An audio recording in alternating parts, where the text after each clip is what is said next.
Hola, amados oyentes, amados hermanos, amados amigos, amados visitantes. Sean bienvenidos a una clase más, a esta penúltima clase que estaré dando yo de evangelismo o de Cristo es el camino. El día de hoy estaremos continuando con las meditaciones acerca de el Evangelio de Dios y su aplicación para el hombre. Hemos visto quién es Dios, cuál es su carácter, quién es Jesucristo, cuál ha sido su obra. Y para entender también el Evangelio necesitamos entender quién es el hombre. La figura del hombre es importante en las Escrituras, o es muy mejor dicho, muy bien descrita por la Biblia, porque nos revela cómo es su propósito, quién lo creó, para qué lo creó. Pero vemos que el hombre se pierde de esa creación, de ese propósito. Por lo tanto, vamos a entender de mejor manera cómo es que la Biblia nos enseña acerca del carácter de la humanidad, en general, en términos generales. No importa la nacionalidad, la edad, el sexo, religión o incluso creencias o filosofías o lo que está de moda. No importa nada. En general, todos tenemos esta descripción en las Escrituras. Por eso el día de hoy me gustaría que estemos meditando en este tema, el carácter de la humanidad, para comprender de una mejor manera lo que es el Evangelio y lo que Dios nos revela para nosotros precisamente. La próxima semana estaremos meditando en la última lección. Permítame hacer una oración para comenzar en este estudio y pedir la bendición de nuestro Dios que nos pueda acompañar y pueda abrir nuestros corazones y nuestra mente al entendimiento para lo que Él tiene revelado el día de hoy o nos quiere enseñar el día de hoy, para que nosotros lo apliquemos. Así que oremos primeramente. Amantísimo para el Señor, en esta tarde te damos gracias por tu presencia. Te pedimos, Padre, que seas con las personas que estén oyendo este mensaje, que le abras tu corazón, que le ayudes a discernir el mensaje que va a escuchar el día de hoy. Padre, te pedimos que estés con ellos en cualquier momento, que le acompañes y que tu espíritu abra ese corazón y ese entendimiento. Te pedimos que hables sobre todo a cualquier hermano también que se ha sentido alejado y que recuerde quién es y cuál es su propósito, cuál es su propósito y cuál es su carácter y su condición ante Dios, Padre. Te pedimos que nos acompañes el día de hoy y en el resto de la semana. Todo esto te lo pido en santo nombre por tu Hijo Cristo Jesús, que murió en la cruz. Amén. Bueno, el día de hoy estaremos estudiando, como ya lo dije, el carácter de la humanidad, y esto es precisamente para entender y apreciar el Evangelio de mejor manera, porque no solo vamos a entender quién es Dios y lo que su naturaleza nos revela de Él mismo, lo que Él mismo nos ha revelado en las Escrituras, sino que vamos a entender quién es el hombre, porque el hombre también tiene una naturaleza. Las Escrituras nos enseñan primeramente que el hombre fue creado perfectamente. Cuando vamos a Génesis, cuando vamos al libro de Génesis, encontramos esa enseñanza en las Escrituras. Podemos ver cómo Dios pone a Adán y a Eva en el huerto y los crea de manera perfecta, a tal grado que el pasaje dice que son hechos a su imagen y semejanza. Son una imagen de Dios, una representación de Dios aquí en la tierra, para que Dios reinara a través de ellos. Y ese era el propósito en sí del hombre, que Dios reinara a través de ellos. Pero el hombre vemos que cae. Esto se le llama la caída, la gran caída, porque el hombre comete el pecado y cae de la gracia de Dios y se separa de Dios. Hay una separación. Incluso cuando vamos a Génesis capítulo 2, podemos ver que después de comer el fruto, ellos escuchan a Dios paseándose por el huerto, lo cual implica que la presencia de Dios estaba en la tierra como en el cielo, estaba de una manera física, que se le podía ver, se le podía escuchar. Entonces, al escucharlos, Adán y Eva se esconden entre los arbustos porque habían pecado. Y Dios hace dos preguntas muy interesantes. La primera es Adán, que le pregunta, ¿dónde estás tú? Y esto es algo muy importante o interesante, porque nos hace notar que Dios sabía dónde estaba Adán, de manera geográfica, sabía dónde estaba Adán, pero tal vez de una manera Dios quería que Adán reflexionara en qué estaba, en qué condición ahora estaba. Había estado en una condición de gracia, donde había todo lo que necesitaba, y más bien no le faltaba nada, pero cae de esa gracia y ahora está en otro lugar, de manera que Dios quería que Adán se diese cuenta de lo que, del lugar a donde había caído. Y después Eva le pregunta, ¿qué has hecho? ¿Tú qué has hecho? De manera también que es una reflexión. ¿Dónde estás tú en este momento? En qué condición espiritual te encuentras? ¿Te encuentras muerto o te encuentras vivo? ¿Y qué has hecho para estar en ese lugar? Dios quiere así relacionarse con su creación de manera personal. Dios es un Dios personal y se relaciona con sus criaturas. Dios quiere relacionarse contigo, pero Dios no te va a obligar. Dios espera paciente, como dice Pedro. Él no retarda su promesa, Él es paciente, de manera que Él te hace esas preguntas. ¿Dónde estás tú el día de hoy y qué has hecho? Tal vez si Adán y Eva en ese momento hubieran confesado su pecado, Dios les hubiera dado um, el perdón en ese momento y nada de lo que estuviéramos viendo hoy de la maldad estuviese pasando, pero la caída sucedió. Adán y Eva no entendieron lo que Dios les dijo. Y están esas dos preguntas en Génesis 2, del 8 en adelante, si no me equivoco.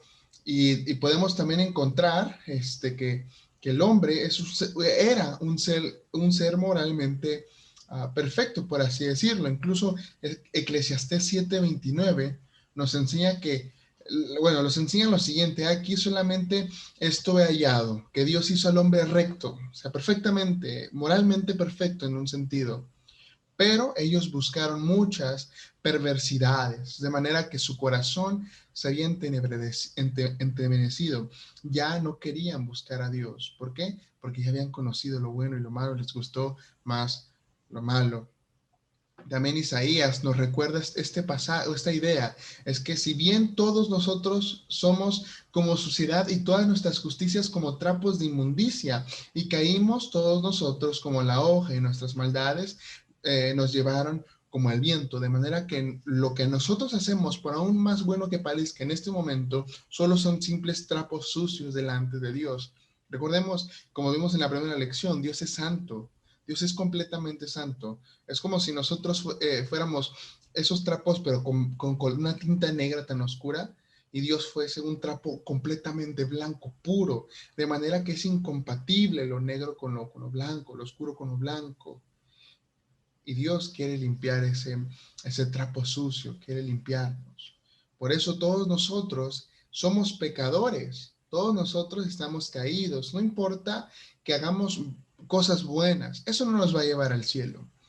Y tal vez nos confundamos porque hemos escuchado que ser buena persona va a hacer que tú llegues al cielo, pero eso no enseña la escritura. La escritura enseña que tú para llegar a la presencia de Dios, para entrar al cielo, por así decirlo, necesitas arrepentirte de tus pecados, necesitas entender que eres pecador, necesitas confesar a Cristo como tu Salvador. Eso es lo único que necesitas para poder entrar al reino de los cielos o para poder llegar a la presencia de Dios. No hay más, no hay otras cosas, solo eso. El problema es que el hombre en su condición actual, como está caído, como es pecador, no puede acceder a ese lugar de luz. ¿Por qué? Porque su condición no le permite entender ni relacionarse con Dios. Por eso Dios envió a su Hijo, como ya lo vimos, para hacer el puente perfecto, para que nosotros podamos cruzar de las tinieblas a la luz hacia donde está Dios. Una luz que se supone que es inaccesible, pero nosotros, por medio del sacrificio de Cristo, podemos llegar a Dios el día de hoy de manera gratuita. Todos nosotros somos culpables, no importa quiénes seamos. Lo bueno que podamos hacer no nos va a llevar al cielo. La escritura, como dije, nos enseña lo que necesitamos. Pero esto tampoco implica que cuando ya somos creyentes dejamos de hacer cosas buenas. Al contrario, como tenemos a Cristo en nuestro corazón y Cristo mora en nosotros, Cristo nos impulsa a hacer cosas buenas, de manera que Pablo en varios pasajes nos incita a vestirnos de buenas obras, porque así se refleja realmente que tú eres transformado, porque haces el bien a todos, sin importar nada, como se dice por ahí popularmente, hacer el bien sin mirar a quién. Otro pasaje que podemos recordar para entender que somos pecadores es Jeremías 17:9, que dice, engañoso es el corazón más que todas las cosas y perverso, ¿quién lo conocerá? Solo Dios conoce el corazón del hombre completamente. Solo sabe Dios qué hay dentro del corazón del hombre. Incluso dentro de lo más profundo del corazón, para la mente hebrea, el corazón era todo el motor del cuerpo. Ahí es donde estaban tus emociones, tu mente. Por eso hay varios pasajes que dicen de la abundancia el corazón abre la boca. O sea, porque aquí se pensaba que estaba todos los pensamientos, todo lo bueno, todo lo malo. De manera que en el corazón para ellos era como el motor principal de, del humano. Entonces, para ellos, entender el corazón es entender en sí al ser humano. Entonces, el ser humano no conoce a quién es, pero Dios conoce completamente al hombre y sabe que está perdido, es engañoso y perverso. De manera que Dios quiere que tú reflexiones cómo está tu corazón el día de hoy. ¿Cómo está ese corazón? ¿Está sucio? ¿Está lleno de telarañas? ¿Está empolvado? Y si está así, Dios puede habitar en él y limpiarlo de toda maldad, de manera que te dará un corazón nuevo. En varios pasajes podemos ver de los profetas, por ejemplo en Jeremías, que dicen que Dios en un futuro dará a su pueblo un corazón nuevo, un corazón de carne y les quitará ese corazón de piedra. Y el corazón nuevo es donde habitará el Espíritu de Dios y los mandamientos, y bueno, y el corazón obedecerá los mandamientos de Dios. ¿Cómo está ese corazón el día de hoy? Otro pasaje que nos habla también del corazón es Mateo 15, 19, que nos dice: porque del corazón salen los malos pensamientos, los homicidios, los adulterios, las fornicaciones, los hurtos, los falsos testimonios, las blasfemias. De manera que todo lo malo que sucede en este mundo no es culpa de Dios, es culpa del hombre. Culpamos a Dios de la maldad que hay en el mundo, pero nunca culpamos al hombre, porque el hombre no puede ser culpable de la maldad en nuestra mente. Pero Dios en Romanos nos va a enseñar que nos entregó a nuestras inmoralidades, de manera que ya nos dejó hacer y deshacer lo que queramos. De esa manera podemos entender que tenemos libertad para hacer lo bueno y lo malo, pero escogemos lo malo. Y nos vamos bajo nuestros deseos. Y muchas veces, como dice el mismo pasaje, es engañoso el corazón porque sus deseos son malos. De manera entonces que cuando podemos ver en la actualidad que todo lo malo que pasa en este mundo es por el hombre y por los deseos del hombre. Porque los emperadores en el pasado se levantaban para hacer guerras porque ellos querían más. Porque los dictadores de ciertas ciudades, países, gobernaron con tiranía porque querían más. ¿Por qué existen las muertes, los homicidios? Porque el hombre es malo por naturaleza. Esto es la segunda naturaleza, la naturaleza pecaminosa. Antes, como lo vimos, el hombre era perfecto, era moralmente perfecto. No había nada malo en él. Pero cayó, obtuvo una nueva naturaleza, por así decirlo, una nueva forma, y adquirió en pecado todo. De manera que Mateo nos recuerda que todo lo malo, todo lo impuro, todo lo imperfecto sale del corazón del hombre. ¿Por qué existen los homicidas? Porque existe la maldad en el hombre. ¿Por qué existen los hurtos, los robos, los falsos testimonios, las blasfemias, como es el pasaje de los fornicarios, los adúlteros? Porque existe la maldad en el corazón del hombre. Pero eso no es lo malo, sino eso es algo que podemos entender que eso lo va a limpiar Dios. De manera que el corazón del creyente ya no está sucio, ya no está en pecado, ya no está impuro. Ahora es un corazón nuevo, un corazón renovado. Y de manera que esos pensamientos ya no van a ser ahora nuevos pensamientos, nuevas formas. Por eso Pablo dice que hagamos frutos espirituales y tengamos el fruto del Espíritu, que es paciencia, bondad, benignidad, dominio propio, etcétera, etcétera. De manera que nosotros ahora vamos a hacer lo bueno porque Cristo está y mora en nosotros. Es la mayor evidencia de que uno es cristiano. Se llama testimonio. Y esa es la mayor evidencia. Las buenas acciones que vamos a realizar van a dar testimonio de que somos creyentes. Más adelante otro pasaje van a decir de dónde salen las guerras, los pleitos de la lengua, del hombre al final de cuentas, porque el hombre es malo. Por lo tanto, todo lo que hace el hombre es malo. Por eso, Romanos 8:7, cuando escribe Pablo, nos recuerda que por cuanto los designios de la carne son enemistad contra Dios, porque no se sujetan a la de Dios, ni tampoco pueden, porque su naturaleza es contraria a la naturaleza de Dios y contraria a la ley de Dios. Por eso el hombre rechaza a Dios, porque su naturaleza no es compatible con la de Dios. Pero Dios quiere cambiar tu naturaleza, quiere hacerte una nueva criatura. Por eso le dice a un famoso personaje llamado Nicodemo, le dice, te es necesario nacer de nuevo. Y es la misma cosa que Dios te está diciendo el día de hoy, te es necesario nacer de nuevo. Quizás las escrituras que acabamos de leer sean un poco ofensivas, sean duras, pero recordemos, es la palabra de Dios y cuando se trata del pecado, Dios es duro contra el pecado.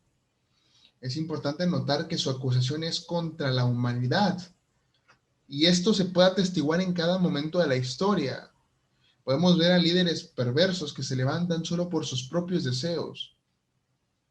Podemos ver guerras y guerras y guerras solo por sus propios deseos. Además, si somos honestos con nosotros mismos, tenemos que confesar que las acusaciones también están afirmadas por nuestros propios pensamientos, palabras y hechos inmorales.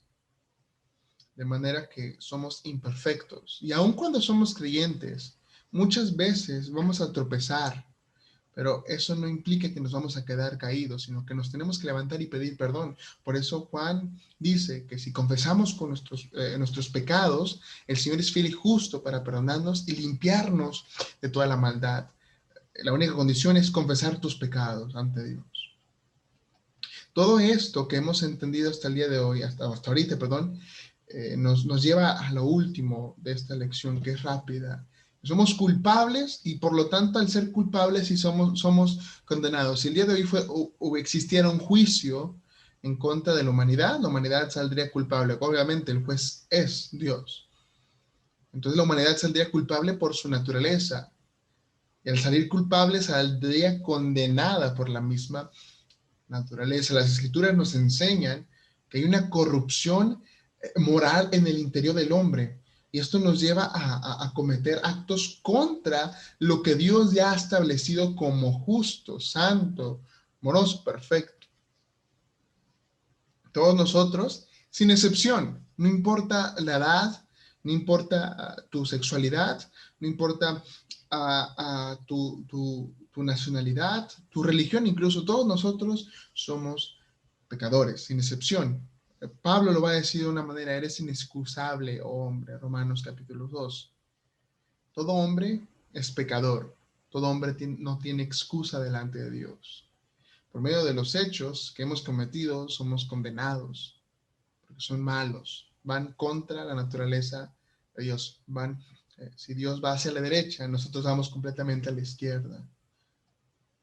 ¿Y qué pasaje de las Escrituras nos va a decir esto? Bueno, Romanos 3:23 es un pasaje muy famoso, por cuando todos pecaron y están destituidos de la gloria de Dios. Otro pasaje, ya en el Antiguo Testamento, Primera de Reyes 8:46, nos enseñan porque no hay un hombre que no peque, no hay un hombre justo, ni aún el más bondadoso de las personas que podamos conocer, no es pecadora. Si tú dices el día de hoy que no has pecado, como dice Juan, te estás mintiendo a ti mismo porque has pecado contra Dios. Si tú dices, es que yo nunca he matado, nunca he robado, nunca he asesinado a nadie, nunca le he hecho mal a nadie, yo soy buena persona. Eso no te hace buena persona. Aparentemente entre la sociedad es bueno porque no haces daño, pero muy probablemente te has enojado y te has quedado enojado mucho tiempo. Probablemente has robado, aunque sea un peso o dos. Incluso comparas los pecados, ¿no? Yo no he robado millones de pesos como los políticos, pero tal vez robaste uno o dos, eso te convierte en un ladrón. Incluso la Biblia va a decir que cualquiera que se enoje contra su hermano y lo insulte es como homicida. Aunque no hayas matado a nadie de una manera física, enterrado en el cuchillo, disparándole, al enojarte con tu hermano y permanecer en ese enojo, tú eres comparado al homicida. El que no ama a su hermano, no ama a Dios porque no ha conocido a Dios. Y esto no se refiere solo a los hermanos en la fe, a los hermanos creyentes, sino también puede referirse a los hermanos carnales. En Romanos 3, 10 al 12 nos dice, como escrito está, no hay justo, ni aún uno. No hay quien entienda, no hay quien busque a Dios, todos se desviaron, aún se hicieron inútiles, no hay quien haga lo bueno, no hay ni siquiera uno. Incluso podemos citar otro pasaje de Romanos, en el mismo capítulo 3, versículo 19, dice que, pero sabemos que todo lo que la ley dice, lo dice a los que están bajo la ley, para que toda la boca se cierre y todo el mundo quede bajo el juicio de Dios. Todo el mundo quedará bajo el juicio de Dios. Y si vamos a los Salmos, en Salmo 133 dice, Jehová, si mirares los pecados, ¿quién, oh Señor, podrá mantenerse? Tal vez has escuchado o has dicho esta siguiente frase. ¿Por qué Dios no acaba con el mal? Si es un Dios bueno, omnipotente y todopoderoso y santo, ¿por qué no acaba con el mal? Y el Salmo nos responde y nos dice de manera seca, si mirares los pecados, ¿quién, oh Señor, podrá mantenerse? ¿Quién de nosotros estaría vivo si en esta madrugada, en esta misma madrugada, o en este mismo día, perdón, en esta misma mañana, en esta misma tarde, el Señor llegara con juicio? Al día siguiente nadie estaría vivo, porque todos seríamos pecadores, todos somos pecadores, todos somos culpables ante Dios. Por lo tanto, esa idea de que somos pecadores encaja tan perfectamente en la Biblia y nos enseña que solo Dios, como ser justo, nos puede declarar inocentes. Y ahí embona la idea de que no solo por nuestras buenas obras seremos libres de culpa, sino ¿por qué? Sino porque Dios nos haga realmente libres de esa culpa. Por eso vino Cristo, para que tú y yo el día de hoy podamos tener esa carga libre y decir, el Señor, soy pecador, vengo a ti arrepentido, te entrego mis faltas. Y el Señor, como dice la Escritura, las echará al fondo del mar y las olvidará y te hará una nueva criatura, te hará una nueva persona. Por eso aquí también entra un gran dilema, y es que nos consuela saber que hay un Dios santo y es un Dios justo, y es un Dios omnipotente, gobernador del universo. Y si este gobernador del universo fuera malo, sería aterrorizante, pero nos consuela saber que es bondadoso, es misericordioso, y quiere que toda la humanidad vuelva a tener una relación con Él. Quiere establecer una relación con la humanidad. Dios se relaciona con los que le buscan continuamente. Por eso hay un gran dilema, ¿no? O sea, ¿cómo es que es posible que un Dios justo, bondadoso, pueda perdonar justamente a los culpables? Bueno, es porque eso es parte de su naturaleza, el perdonar a los que le buscan. Por eso el día de hoy te invito a reflexionar quién eres y recordarte que eres un pecador. Yo soy un pecador, todos somos pecadores.